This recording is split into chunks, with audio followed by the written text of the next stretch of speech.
All right, it's about that time. Go ahead and make sure you grab some coffee or some water and tea and take a seat. We'll get started. Raise your hand if this is your first time at 1 Million Cups. Wow, it's awesome. Thanks for coming. Just to give you a little rundown about how it goes, we'll have the first company come up and they'll present for about 6 minutes, and then we'll go to our expert panelists for a few questions and then open it up to all of you. Sound good? All right, first take out your phones. Please download our 1 Million Cups app. That way that you can provide direct feedback to our presenters, which I'm sure they very much appreciate. And first, let's introduce our expert panelists, David Cotter and Jeff Shackelford. Sorry about that. Close enough. I've been called worse. I'm David Cotter. I presented here a couple years ago. I own a company called Prime Home, and what we specialize in is giving homeowners a maintenance-free lifestyle. So when they sign up with us, they no longer have to do anything with their house. I'm also the Chief Business Development Officer of a company launching November 1st called Lula, and what we're doing is we created a platform to give homeowners the ability to get services on demand.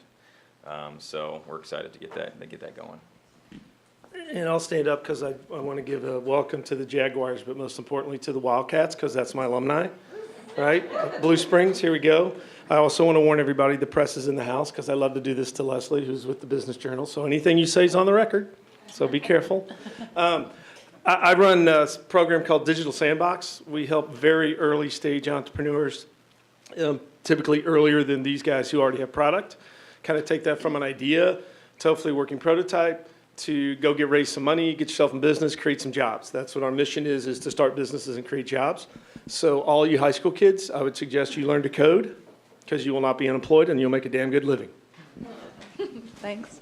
Also, I'd like to introduce us, your community organizers. My name's Caitlin. This is Tyler, Billy, Courtney, and Kyle is...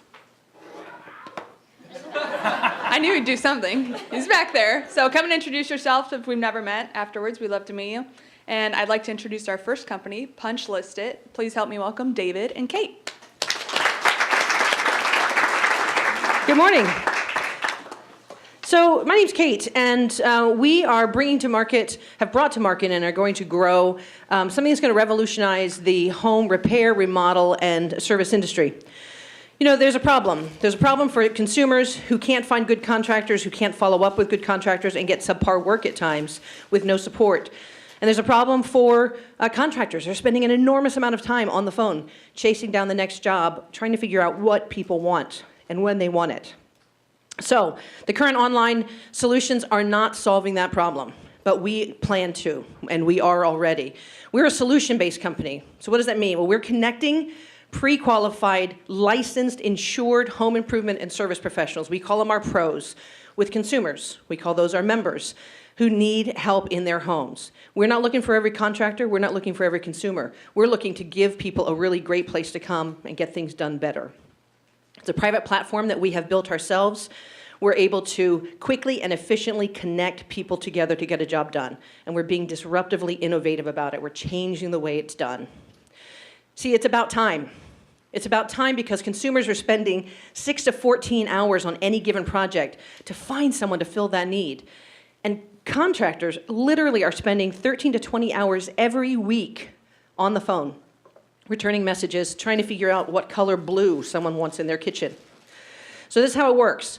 Qualified Pro comes to us, $700 a year. They receive their own microsite on our private platform. They can put their bio, credentials, images of their work, their insurance certificate, everything that someone might need to be able to decide whether or not that's the company for them. Costs consumers nothing and has full support for them. Projects are then, when a consumer puts one in, adds in their Pinterest pictures, adds in the picture of their kitchen that they hate, all of that goes with that project. So when a pro opens it up, they're able to say, wow, I just did those cabinets last week. We connect them together, and here's what's really cool. We've opened it up for realtors as well. That's the newest innovation. So realtors can come on and put projects in themselves, or the consumer can and then link their realtor in so everyone's seeing what's happening at the same time. Saves time for the members, times for the realtors, and it saves time for the contractors. And it gives them that time back. So we're going to take that 6 to 14 hours per project down to 2.5 to 3.5, and we're going to take 13 to 20 hours a week down to 2 to 4 hours a week for the pros. and we're seeing it happen. We've got lots of extras built in there, but I want to point one out that's really cool. It's called About My House. It's a place where you can go and dump all your warranty information, the size of your filter, everything. So if you need anything done in a particular area of your house, you can connect that part of your house to that contractor before he ever gets there. We have a sales team, marketing support team. We're making every one of our pros look amazing. Everyone gets to be a colorful fish on our platform by allowing them to upload images of what they're doing. They have a sales team who can reach out to them and help them. And here's the big thing. We're there to create a personal experience and mediate if necessary. If a project's not done well and a consumer is upset about it, we're going to step in and we're going to send an independent inspector out to look at it and see if it's up to grade. If a contractor says, I did that job well, and we go out there and we say, you know what, you're right, you did do that job well, we're going to go back to that consumer and say, that's industry standards, that's actually a really good job. There's a lot in the playing field, right? We all know the names, we know the monsters out there. But if you look at this tick list, ease for the consumer, for the pro, cost for consumer, cost for pro, all the way across, we have a check mark in every one of those boxes. That was the focus when we started to build this, is to be disruptively innovative in all of those areas. But not just in Kansas City. We're going to win Kansas City, and then we're going to move from there. There are 36 other cities equal or larger than Kansas City. And as we move forward, we're going to be looking at things like paid advertising on the website, so that when someone needs a faucet, we have that Delta faucet on there. When they need flooring, we have Shaw Flooring. Only the best materials, best consumers, best pros, and best materials.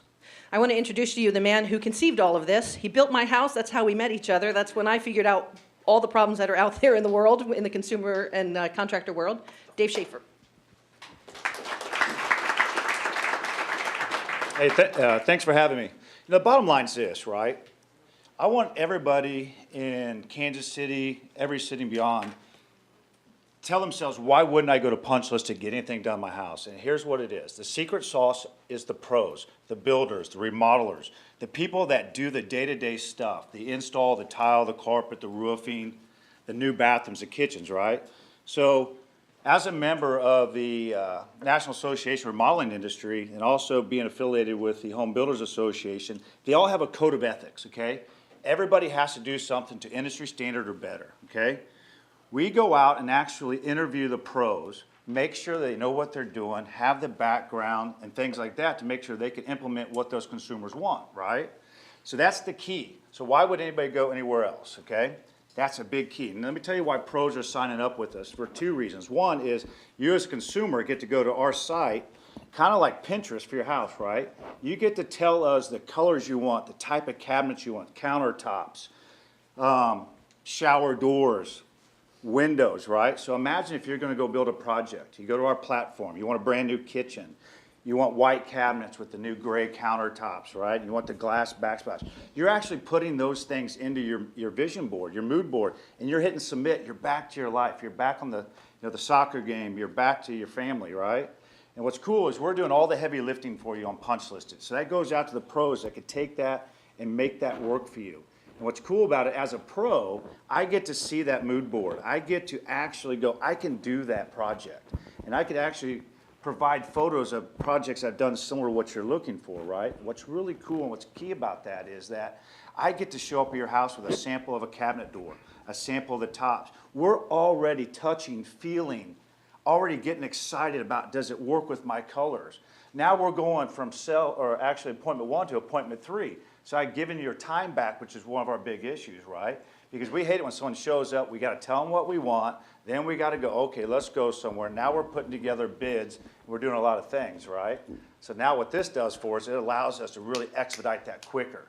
Now we're already into the showrooms, we're already putting the numbers together. That also, as a pro, allows me to walk in and say, based off what you're showing me, based off what we're seeing here, you're going to be X amount of dollar range, right? And so now I haven't wasted their time, I haven't wasted mine. So now we're being more productive. And what's really key is what Kate was saying earlier is that if you don't think it was done right, you call us up. We're going to walk through that front door. We're going to find out if it's done to industry standards or better. And if it's not, we've got two things going to happen. One is we're going to fix it and remove whoever we let in that actually went and got the insurance, got the licensing things to do it. Doesn't make them qualified. We all know that, right? But we might have a teaching moment.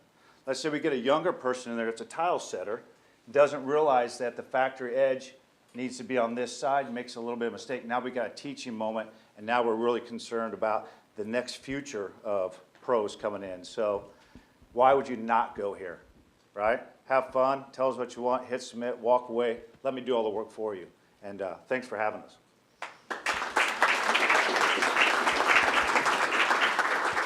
All right, experts, we're going to let you take it away. I get to go first? So,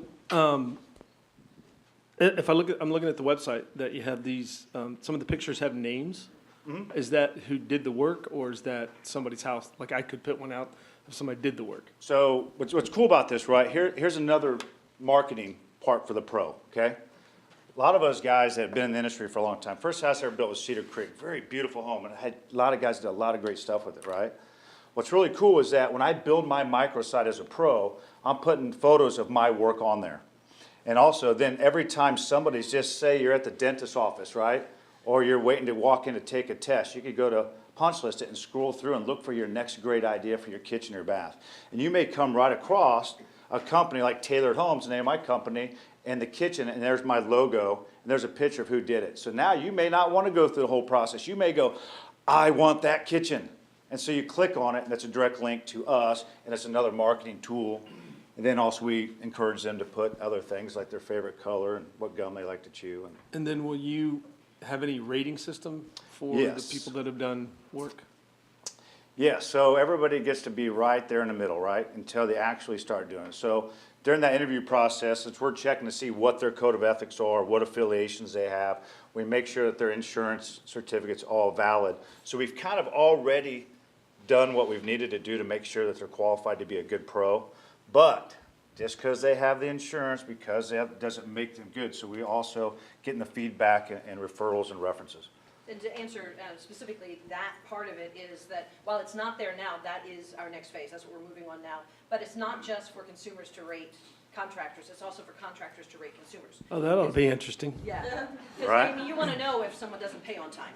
You want to know. Yeah, if or is it someone Royal yells paying at to you work guys. for? Yeah. So final question, you know, as a consumer-based, it's a little B2C and so on, but it's always the chicken or the egg, right? Right. Yeah. How do you get enough consumers to attract the contract or the service providers?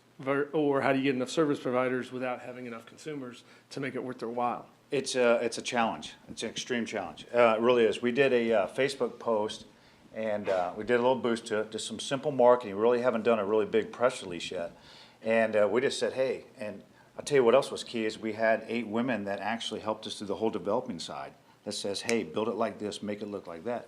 And so when we told them what we were doing, we generated 50, 60 jobs over a weekend. And all the pros that we had signed up through my credibility and through some of these affiliations, I said, hey, this is for real. These are jobs that need to be done. Maybe we had roofing and windows and outdoor living areas, all these things, boom, hit just like that. And these guys are scrambling around. So we got to be careful because we don't want consumers to wait, right? When we want something, we want it now. So it is one of those type deals where we got to be the chicken and the egg. So a little bit of marketing here, put it on the trash, give it a little bit of push. Then we got to let the pros know, and we'll sign up the pros. We want to try to find that equal balance. And what's really cool is the pros, what they like what we're doing is that we don't want every pro in Kansas City. We want a wait list. We want you to wait 2 or 3 days to make sure the right painter shows up. Is going to be there at 8 o'clock in the morning. It's going to work till 5 and do a good job, be nice and clean. So yeah, it is definitely a challenge. And what else is cool is that because we got together with some of these really top affiliations, now we've got a lot of sponsors wanting to come in, like the Delta Faucets, Marvin Windows, and Trex Decks and things like that. Say, hey, listen, if you're going to have a platform with the best pros on it, and you're going to police them to make sure they do a good job, we also, as pros, know what lasts in your house, what breaks down, what's a good window, what's a good roof. So we've got those people, and then they're helping us generate pros too. So we've onboarded about 60, 70 pros so far. We've generated just over 100 projects, but not little ones. I mean, there, as Dave mentioned, roofs, full basement remodels, things like that. So proof of stake is there. The pros are seeing it, the consumers are seeing it, and that's really why we're here now. It's time. It's time to really blow open those doors. We've brought in another part of the marketing team. We're developing out a 90-day social media push. SEO, all of that. We're sitting on it right now. And I lied. Just so, since we have these absolutely geniuses from Blue Springs in the room here, Right? Dave and I met, I don't know, 4, 5 years ago. Sure. And that's when you started working on this. Yes. So just so folks know, this is not an overnight success. No, and sweat equity is exactly that. It is. Sweat. And he makes a really good point for you younger entrepreneurs in here. That is key is, man, you've got to do it, right? And there's no secrets. There's no one's going to step in and do it for you. You actually have to be the person that's going to take charge. It's me, okay? Now, I'm going to tell you about a word I'm going to take away from all of you, right? Do not use the word want. Get rid of it. No more want. If you're all you're going to do is spend all day going, I want to do this, I want to do that, I want to do this, you're not going to get it done, okay? Just take the word want out of your vocabulary. So that's my advice for today. Just get rid of it and do it. Just do it. One of my questions was, obviously living in this space as well, is do you guys carry your own insurance, and do you have a certain satisfaction guarantee? I know you said you go into the homes if there's a problem, but let's just say that subcontractor really butchered the job. I mean, are you guys Yeah. responsible now for? So you want me to do this one? Sure. I'll take it. So this is tricky, and I've talked to several insurance carriers, and the type of insurance that we have for like an errors and omission plus the general liability. Yes, we have to, because regardless of what we have pros sign, because if you look at any type of platform, they come in, they have their insurance certificate, then they also have to check a box that says, hey, I'm going to do this job to industry standards or better, or I will take full responsibility for it, right? But that doesn't always work that way. We know that in this industry. There's always going to be that one job where somebody shows up, something changes in their life, right? Something changes in their life that says, you know what, I don't care about my job anymore, and we end up being one of the recipients of that bad job. Okay, it doesn't mean they're a bad person, it's just a bad time in their life, right? And they just walk away. Now, they're gonna bring us into the courtroom, they're gonna bring everybody. But at Punches, we'll step in and fix it, and we'll do everything we can to make sure that it gets resolved. And, yeah, there will be things like that. And part of the mitigation of that, of course, is the level of quality of the pros. Because granted, we're talking about 70 people, 70 pros or 70 companies, and 120, 140 projects. But so far, it's just been exemplary. I mean, the kudos are just But when you have full board, and that's what 2,000 we wanna pros stick to. per city in 36 cities or more, now you've got a big number. Another question I had was, so obviously, I think the home services market is the one that hasn't quite figured it out just yet. There's a lot of companies trying to. Sure. And I think technology obviously drives that. Are you guys going to, have some app integration in your roadmap, Yes. or what's that look like? Yes, we're actually in the process of building the app now. So when we actually launch this, we're still fine tuning the website now. And just got through getting through beta, put it on the market, and put it out there, and actually started finding little things that we can enhance, because it's always changing. Hey, remember that too, entrepreneurs. It's always changing. You'll always find something better, faster, and we just do what we can to fix those. Then we have an app coming in too, because if consumers are out there and they walk into a Home Depot and they see a vanity or some type of designer showroom, they want to be able to take a picture of that and be able to download it right into their deal. Then back to this About My House. How big is that? If you just happen to be in Home Depot and you go, oh man, I need to get furnace filters. Is that a 20 by 21? Is that 20 by 25? You'll be able to load that up, go right to it. Then also, what's cool about that, it will also track anything you do. Where'd you buy the tile? Where'd you buy the paint? Things like that. If there's ever a fire, we want you to be able to walk through, you be able to know exactly where you got things. Imagine you just had a roadmap for your house. Then for your company, think about that too. If we knew exactly all that information, be able to link into it. Then you take that same information for the real estate industry. When they go to list a house, they've got all that stuff about your house, so. I'm good. Sorry if I get windy.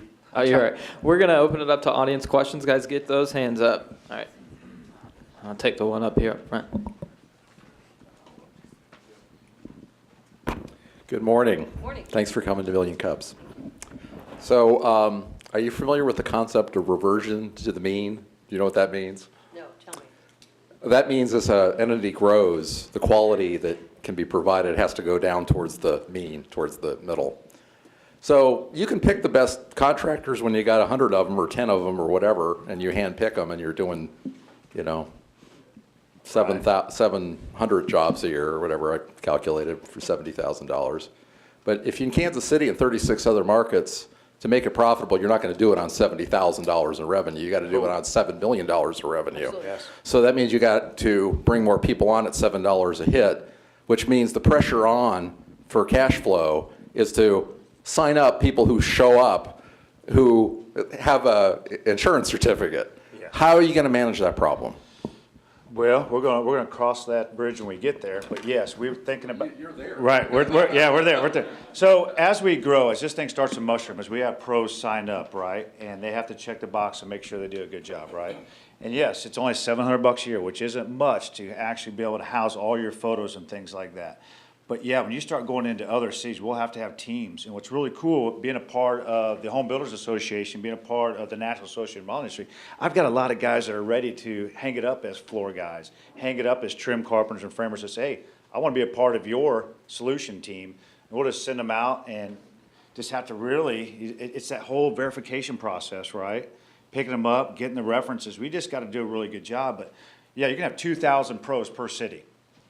And you do the numbers there, you take 2,000 pros paying $700 a year in 36 cities, that's a nice chunk of change. But now think about the Delta, the Moens, the Marvin Windows, going, wait a minute, now you've got the best pros in every city. Now we want the best product in front of them. So just like the Pinterest side of it, as they're going through and they're picking out stuff for their new kitchen, now they're seeing those faucets. They're seeing the GE range, the Viking ranges. And so that's where those advertising dollars and having that visibility. Now they're coming together saying best products, best pros. So that'd be another revenue generator for us. We have a question up front. Good morning.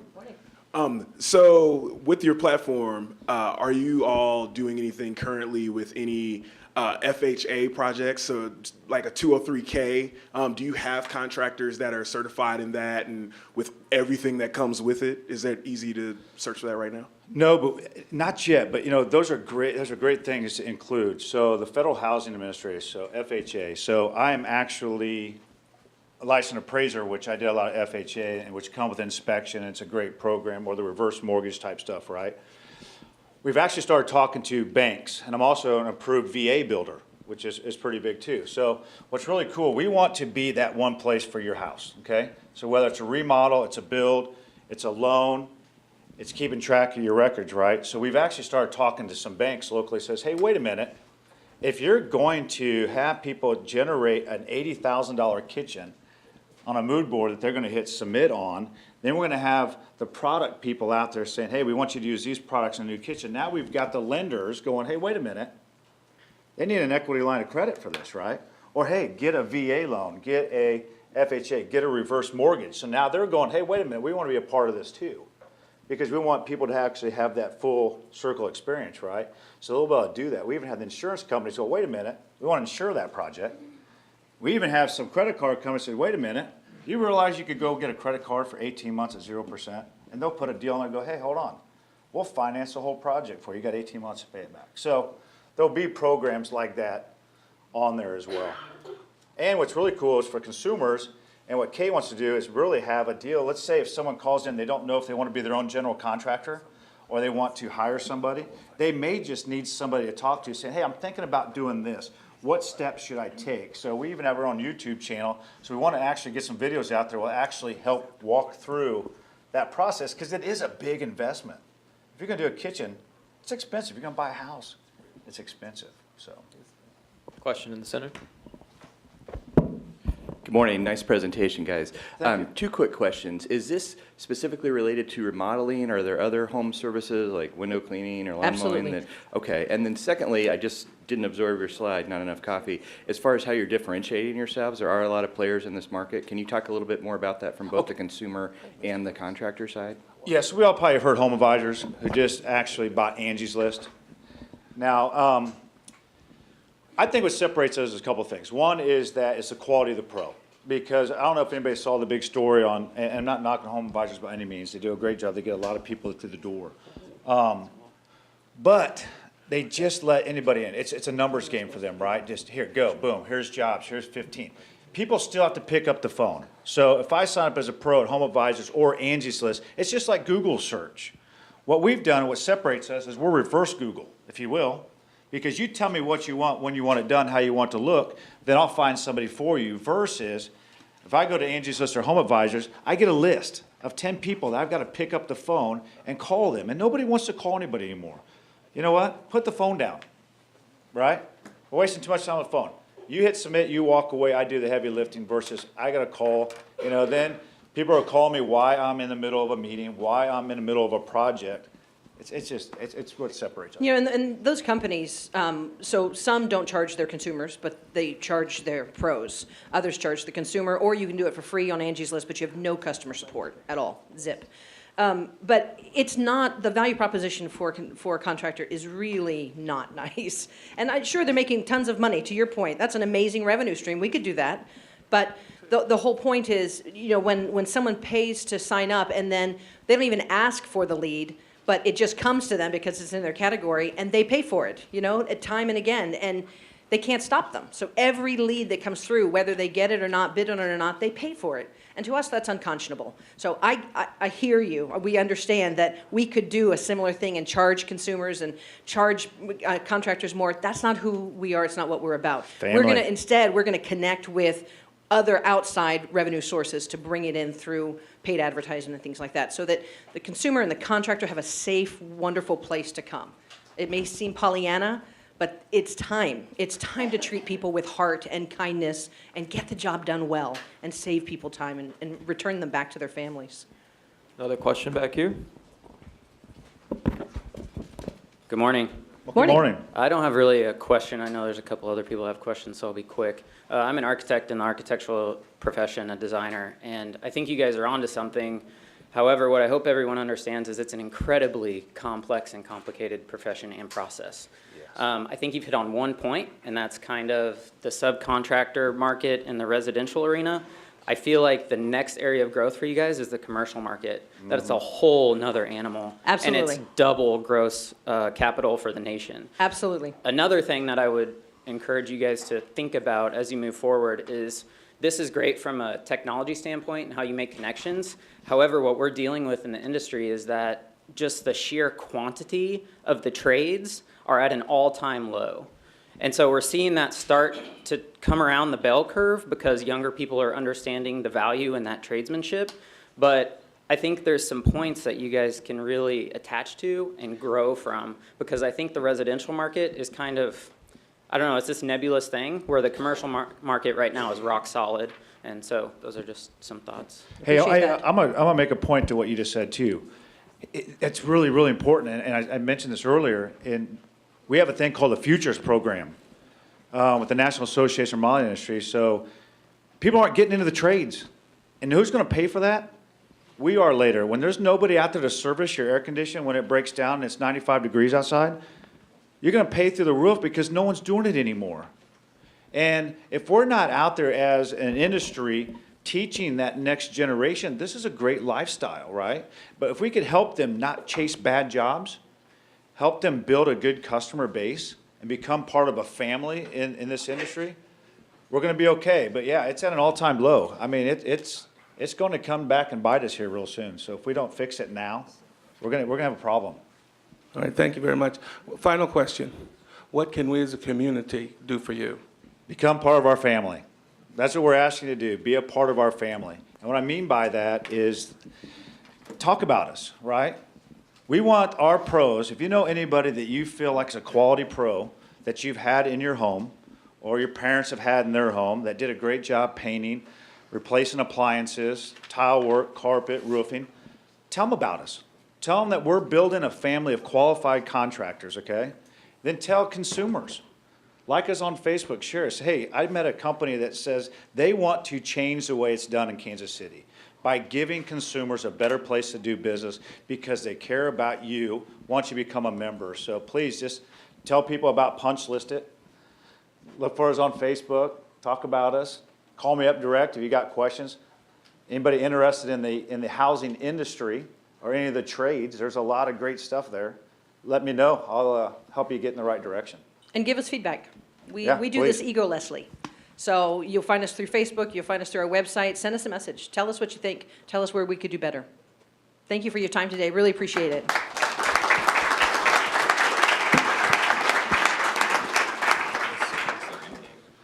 Okay, time for the announcements. So we've got David Hayburn with WeWork. David? Quest with Project UK, and Kusel with YEP. Good morning, everyone. My name is David Hayburn with WeWork. We're a shared office space in the Crossroads, just opened up on August 1st. And my time here is simple. We're inviting you to a party. This Friday, first Friday, we're going to be celebrating the creators of the Crossroads of Kansas City with live art curation, cocktails, beer, live music, all sorts of things. It's going to be a great time. So at 6 o'clock, come down to the Crossroads. We're at Corrigan Station, right at basically the intersection of 19th and Main. You'll see our grand brick building there. It is free to attend, so feel free to stop by. We ask that you RSVP. I don't think we have any sort of slides, but the website's pretty simple, we.co/Corrigan RSVP. You may not remember it, but anyway, 6 p.m., Corrigan Station, the Crossroads. Come celebrate the creators. It's going to be a great time. Thanks for letting me announce.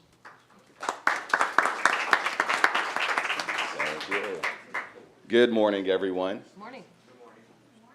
Oh, we can do way better than that. Come on, it's only, there we go. Thank you. I just want to let you guys know I'm from Project United Knowledge, or also known as Project UK. We're a startup studio here in Kansas City. We had our kickoff last night. We had roughly around 12 businesses show up that are ready to now validate or move their current existing businesses forward, but we currently need everyone's help. So we are looking for advisors and mentors for the businesses that are either in, 4 of them are in healthcare technology, another set are in high-tech growth technology, and the other half are in just traditional B2B businesses or Main Street businesses. And we're looking for more mentors that have skill sets in marketing, advertising, heavy in finance, and then if anyone is a specialty in healthcare or knows of anyone that's in healthcare, that would be amazing. Some just quick stats of our class. I think we have 12 or 13 individuals. Half the class is, around 78% of the class is women. Half of the ideas are high-tech or technology-based ideas. And we're going to be with them for the next 10 to 12 weeks. And that's it. So if you guys are interested in being a mentor, see Rebecca or myself at the back later. Thank you. What's going on, y'all? My name is Kusal. I work at Bloom, and I'm also a volunteer at 1 Million Cups. But the reason I came up here to talk to you is about the Young Entrepreneur Program Kansas City, which is an initiative headed by the Kemper Foundation, which awards entrepreneurially driven high school students, and since we have so many of you guys in here, a summer internship at 2 Kansas City startups, which is paid and with a college scholarship. We're taking applications starting in November. The website is yepkc.org. I wouldn't be here, I wouldn't be volunteering here if it were not for YEP and for Sandy and Christine Kemper. So applications will be coming up soon. If anyone wants to talk to me afterwards, I am more than happy to answer any questions. Teachers, if you want to take down my email, it's kusal@bloom.com, Kusal @bloom with 3 O's.com. Thank you very much, y'all. Hope you enjoy the presentations. Thank you. You can find more information on all 3 of those programs in yesterday's newsletter. Alrighty, and we want to introduce Aurori, Lewis, and Ray presenting.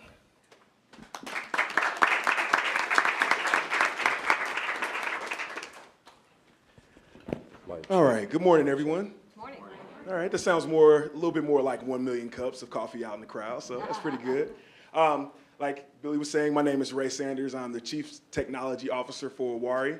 I've spent 10 years in the tech industry and have worked in various different fields. All right, good morning, everybody. Can you hear me okay? Yes. All right, excellent. My name is Lewis Bird, and over the years, I've worked with all types of companies from various sizes, helping them understand how culture aligns with their brand and their business. And in lieu of those conversations with executive leaders it will always go down the path of, you guessed it, diversity and inclusion. So I'm not going to go too much into that because we all know that diversity and inclusion, especially in the workplace, is a major issue. But I'll tell you this. Over that time, I noticed a few things taking place. One, where people want to invest is in the recruitment aspect, which, don't get me wrong, that's important. But maybe there's another way we can go about fixing the inclusion aspect. Now, when we think about inclusion in the company workplace, oftentimes what happens, companies invest in unconscious bias training. Anybody familiar with that, unconscious bias? If you're biased, raise your hand. That's right, everybody in this room, hands should go up. Thank you. So that leads us, oh, one other thing real quick. So I was doing some research about this when I was taking notes about a year and a half ago, and I saw these companies popping up, mainly out of Silicon Valley, that are trying to fix diversity with technology and bias, but they also are leaning on the recruitment side. So it just really got me to thinking about, okay, if you're only focused on recruitment, what happens once a person gets to a job interview? What happens once they actually are hired and they become an employee? What happens for the people that actually work inside of an organization already? How does bias impact them? Thank you, Ray. There's a clicker. Click. All right. So the problem is this. Implicit biases, they impact all of us, and they impact every decision that we make on a daily basis. So with that being said, one thing that happens at a lot of different companies, or most companies, is that people get feedback on the job that they're doing. So that comes in the form of performance reviews usually. Well, if people have implicit biases, then the performance reviews are going to be highly subjective by nature. Yeah, and with that being said, research shows that about 60% of managers exhibit bias in their reviews. So think about that. Now, another thing to go with that is as of right now, there's no easy way to really track bias and to see bias in an individual, let alone an actual organization. So what's our solution to that? Well, we developed an application called Awari. And Awari is an application for small to medium-sized organizations that have a problem with building an inclusive company culture. And the platform is built upon cognitive technology that'll give measurable data back to that organization about specific biases that they may have. Yes, and unlike any type of implicit bias assessments or other bias mitigation technology, our platform tracks and measures bias over time, again, by analyzing performance reviews. Now, how is this beneficial? For executive leaders, it will help them be more strategic in their approach to inclusive solutions.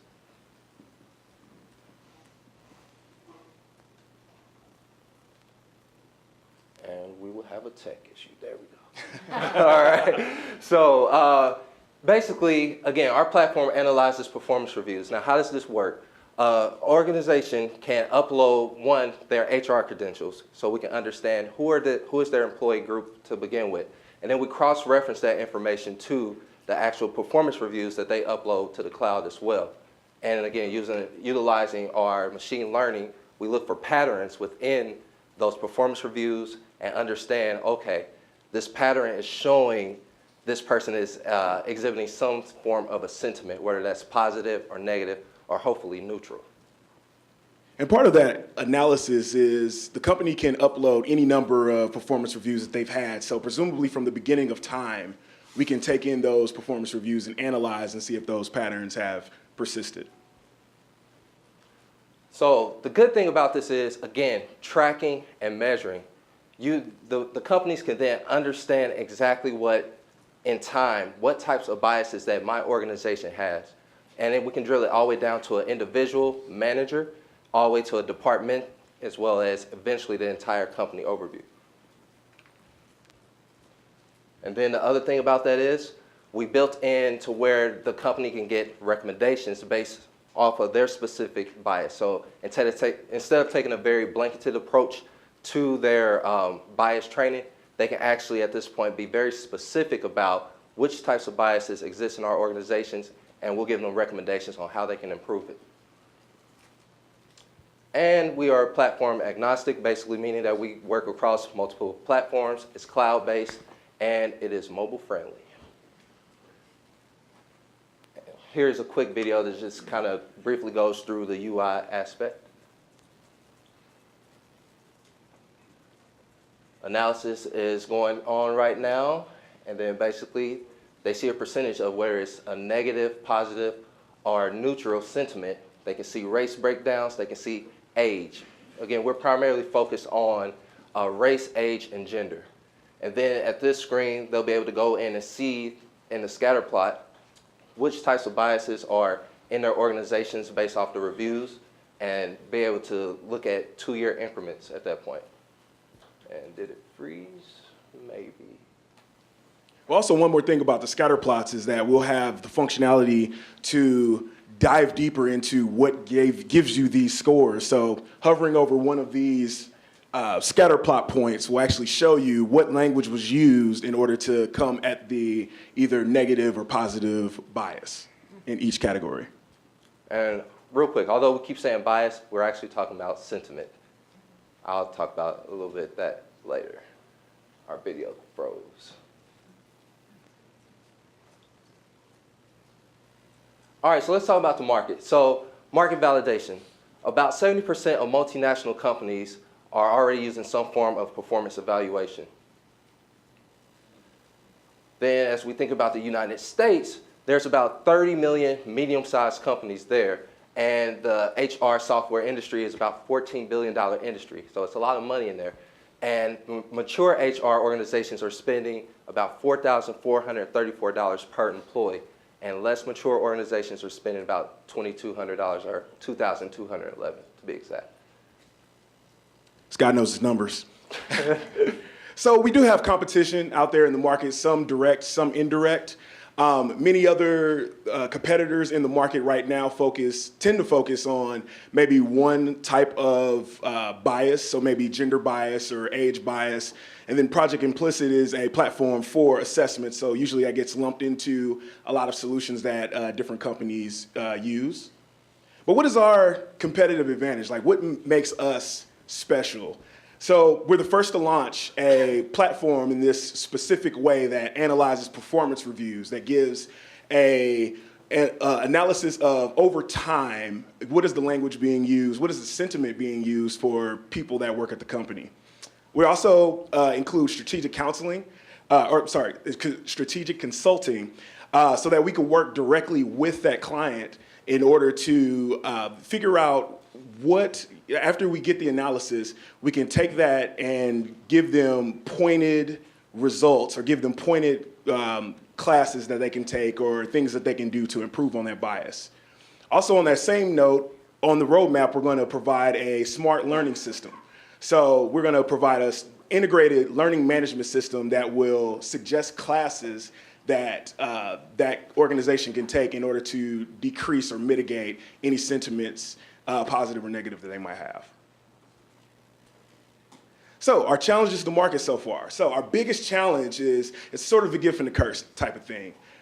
Companies that we've gotten this in front of love the technology, absolutely love it, but they're a little bit afraid of what the results are going to tell them. So it's a huge thing. So, you know, me as a tech guy, I'm always saying, well, the biggest thing is what happens if this data gets out? And me as a tech guy says, well, you know, I'm going to give you a lecture on cloud security and this is how this works. And then they stop me midway and say, no, what if there's a PR event that says, you know, we had this type of bias and this person was let go or this person left the company. How does that work? Well, we let them know that this is a tool that will help them see that bias or see that sentiment and be able to help themselves and use the strategic counseling and the learning management system to actually fix it so they can go back to the media and say, hey, we did have that, but here's how we fix it over time. All right, we're going to open it up to expert panelists to ask questions. Yeah, that's called a class action suit. And that was going to be one of my questions because it's not so much that the data gets out, it's just that people will know you have it. And in a class action suit, it's going to be requested, and you've gone back in time and you've clearly not to use any real-world examples, but there's a large telecommunications company in town that had to settle a very large suit showing they were moving the older working population out. And you're going to have that perfect data for the class action suit to go see. It was a bias in all the performance ratings and so on. And that's, not joking, a really big issue for these companies. So part of that fear is going to be kind of, don't know. I don't know that I have this, so therefore I'm not quite as liable for it. Right. And- Well, can I answer that question with another question? So we're analyzing the performance reviews that they already have. So isn't it possible that they already have the data that already brings that up? Well, most, and I'll only speak from my world of 1,700 people scattered across 47 markets, and we had every manager doing appraisals, right? We didn't have a tool that looked across 1,700 to go, wow, there's a trend here, there's a trend here. Shame on us, but also, man, damn glad we didn't, because then I can't be called to testify and go, look, see, clearly the scatter chart showed that you guys are biased against race or age or anything, right? So without it, you say, doesn't happen. As far as I know, doesn't happen, right? And I think that's going to be a really big issue for you guys to deal with. I mean, I love what you're doing, and from a staffing and recruiting and building the kind of culture and getting the best talent. So this is terrific data, but that's a big gap that's going to I should say it's a big chasm you're going to have to figure out how to help people leap over to go, man, it's, to put it the analogy, if I know that one of the brake parts in the cars I'm putting out really doesn't last like it should, my liability just went through the roof. If I find out because there's some accidents, sadly, then I'm just finding out, and so I didn't knowingly do anything. I mean, I'm struggling here with trying to help you guys figure out how to get over that. Now, maybe from a new company standpoint, so I'm just launching, and I'm going to put this in place, and as soon as we start doing appraisals, we're going to have the data. So then it's not, it's been going on for a long time, and 1,000 people got together and just filed a big suit. Right. And Sorry, I didn't mean to be that long-winded on that. No, that's definitely good. helpful. And to address that, that's why in our platform, we're not utilizing the word bias, because from a legal standpoint, yes, bias can imply what you just described. But if we replace that with sentiment, then it helps protect a little bit more. Yeah, but if I'm suing you, I'm showing this data shows a bias, Right. okay? Right. So I appreciate that effort. What's your guys'? Here's the thing, real quick. This is what I'll say to that, because, part of that feedback has been that. But my challenge for people is this. Yes. Why would you want to go down that? What I noticed is that a lot of companies are very reactive. We're trying to help them be proactive so you don't get to that point. So yeah, there may be that opportunity that if the information does get out, but then again, you're going to be in the wind anyway, right? So why not try to stop it before it happens? If you can catch it sooner, if you can start even today, if you were Google, you go back to a month and a half ago, that guy that wrote the Google Manifesto. You all familiar with that? James Moore. Yeah, whatever his name. Yeah, so that guy that wrote that, imagine that this guy's going to be the manager of a group, and he's harboring these kind of feelings about women in your organization. What if Google had our platform and they could have seen that if he was doing evaluations and they recognized it? It's not about firing somebody, getting them out the door. It's about saying, hey, do you even realize that you're doing this? Right. And if so, let's talk about it. So what's your guys' background? I mean, how'd you get in this? So my background is as a software developer. I've been in the software industry for about 10 years now. So I've been a part of performance review processes. I've personally walked into interviews and been told, hey, you don't look like a developer. Take that as you will. Take that as you will. But things like this happen. And when Louis and I were talking about this type of thing, it really sort of hit home in a lot of situations that I've been in, and probably a lot of different people in tech that aren't your quintessential tech people have dealt with. He doesn't look like a developer. Yeah, my background is in electrical engineering, and then I went into marketing, and Lou went to branding, and then I said, you know what? Let's talk to my buddy Ray. I have plenty of friends that are engineers and tech people. they're talking about these problems. So for about 3 years, I focused on cross-cultural strategic branding, working with engineering tech companies to help them understand how culture impacts their business and how it ties into this inclusion aspect. And again, these conversations I'm having with exec leaders, I mean, they want to focus on diversity recruitment. That's fine. You can recruit diverse people, but what happens once they get in the door if your company culture is terrible? They're going to leave. So it's much more cost effective to focus on retention versus recruitment. So about 3 years ago, I think was the first time I heard the term unconscious bias, and it truly makes you sit back and think, how am I interacting with my peers? How am I showing up on performance reviews, et cetera? And I guess my question for you guys, he already touched on some of my biggest line of questioning, so I'll take it a different route. But are you guys going to not only look at performance reviews, but other avenues to get information, whether that maybe be emails or? Well, we're starting off with performance reviews because of the level of subjectiveness in a performance review, right? But yeah, eventually our goal is to expand this platform to look at other documents of some sort. And I think the key thing about Owari is it's basically just a tool. That's all it is. What we're actually really focused on is create an end-to-end solution. So yes, you can utilize our service, our tool, but we can bring in the service piece and actually help you figure out this problem from a strategic level. How can you avoid the class action suit by being proactive instead of reactive? So that's really what we're trying to bring to the table. And this is just a foot in the door to do that. And not to nerd out on you a bit, but in the tech side of things, the platform is open enough that today it accepts any type of documents that you want to filter to it. But we want to be focused on performance reviews so that we can get that granularity of, okay, let's focus on this issue so we can fix that problem. Yeah, imagine if we were analyzing police reports. We know what that's like. Well, at least I do, being black and all. But but imagine analyzing those things, or analyzing doctors' reports and seeing what types of hidden biases are there between how they treat different people. So we're going to turn it over to you guys for questions. So please get your hands up. I'll get us started. Tactically speaking, how do the performance reviews get into Owari? And then can you just tell us a little bit about what your algorithm machine is doing and why we should trust its results? Absolutely, yeah. So for the minimum viable product, that will be a manual upload process.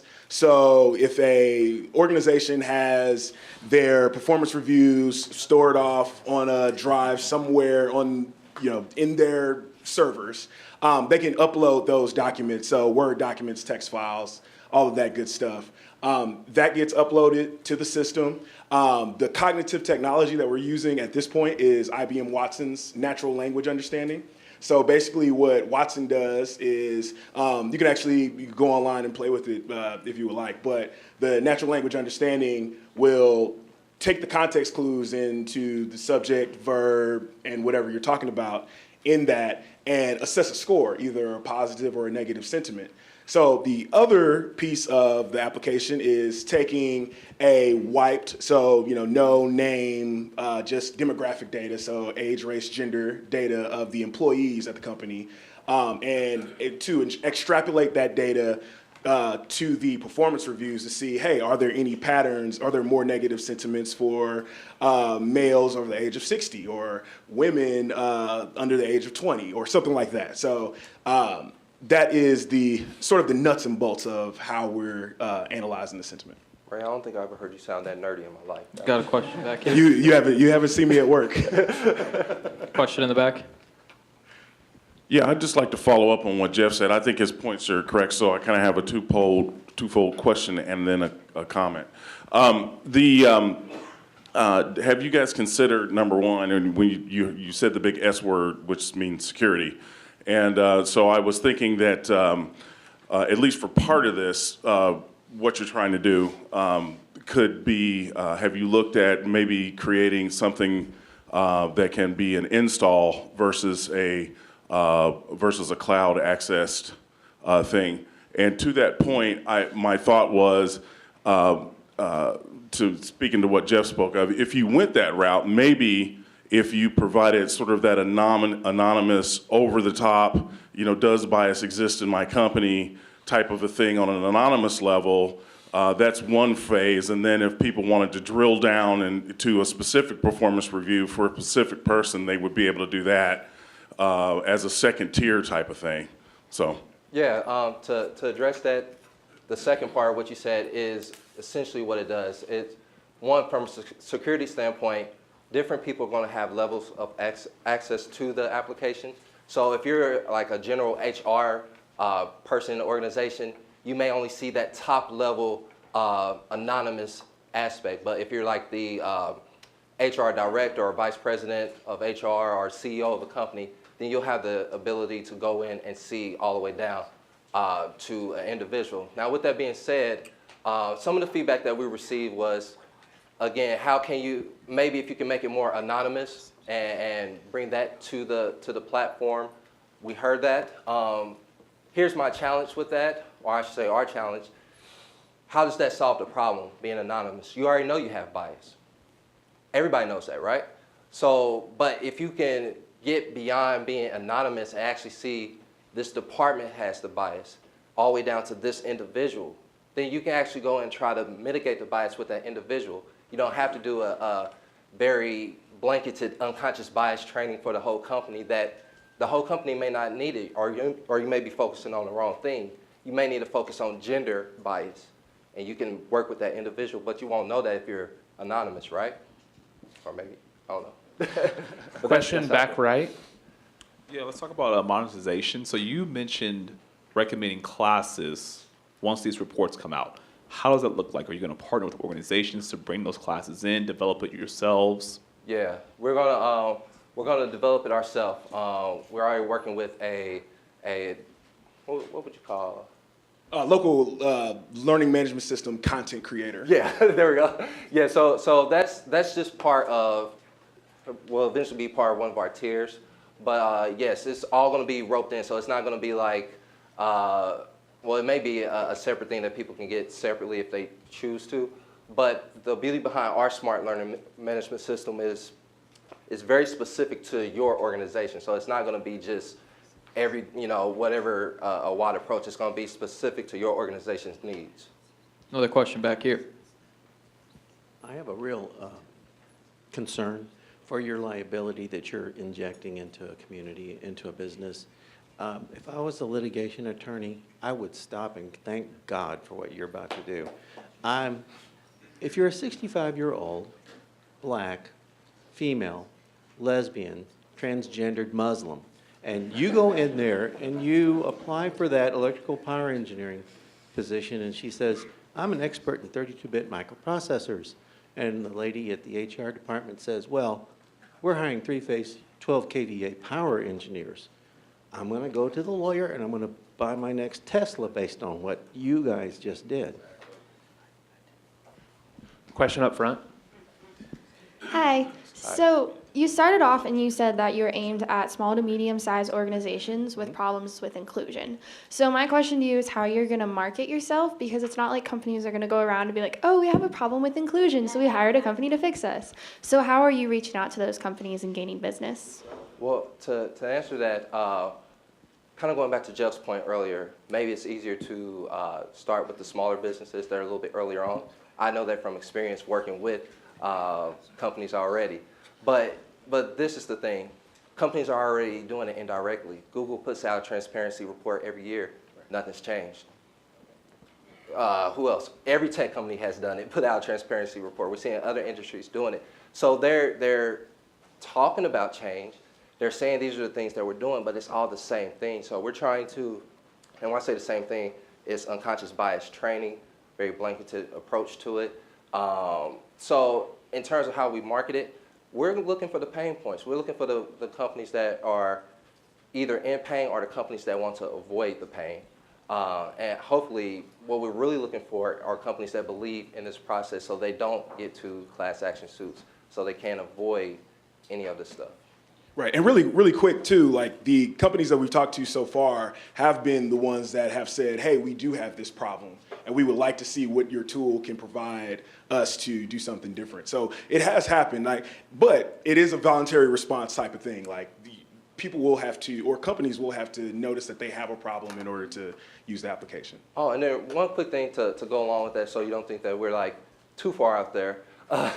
One of the largest enterprise app organizations in the world, SAP SuccessFactors, they are now, as we just found out about 4 days ago, trying to create something very similar. Now, here's the funny thing about it.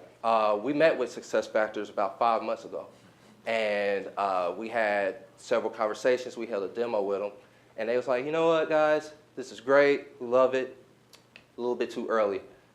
5 months later, read a press release, they're trying to do it. So we're not crazy. So any patent attorneys out there, holler at us later. Yeah. We'll need your services very soon. One more question for you. So it seems a lot of us out here are equal parts like passionate about the problem you're trying to solve and also just concerned about the issues you're going to run into. How are your competitors dealing with this issue? Well, the competitors, they focus mostly on recruitment. Again, recruitment's easy. You can get diverse people, you recruit all day, but does that solve the problem? Case in point, I believe it was Intel. Intel last year hired 216 black people. 1 year cycle, 211 were out the door. So yeah, you can hire, you can recruit, but is that really solving the problem? So I guess me working in culture and hearing this over and over again and reading these articles and transparency reports, everybody wants change, but they don't want to do anything different. And that difference comes out, that fear is what really is stopping them. So again, if your company is afraid to actually put yourself out there and take a risk, we don't want to work with you. We're looking for believers that actually want to make change, not just talk about it. All right, final question. What can we as a community do to help you guys? Help us find some believers, man. You know? real talk. Like, this is the reality. Like, I don't know, maybe this is my own bias, and I can recognize it. I'm passionate about this because, as I just mentioned, a lot of people are talking about we need a change. We see the climate of our country and even the world around, but nobody wants to do anything different. So we're trying to actually bring a solution to the market to help. It's not going to eliminate bias. No, you can't get rid of it because we all have it. But what if we can eliminate it from a system, from a process? I do believe you can do that. So what the community can do, one, help us connect with a good patent attorney. Yeah, holler at SAP about that. And then two, just we're looking for companies that are again, really willing to join us and become a part of our Owari circle, as we like to call it. So. Thank you. Thank you. Thank you, guys. Thank you. Thanks again, Blue Springs High School, for coming out, and thanks for Mid-Continent Public Library watching live stream. Join us next week. We have Air Filter on Demand, I can't talk apparently, and Soft View. Please join us. All right.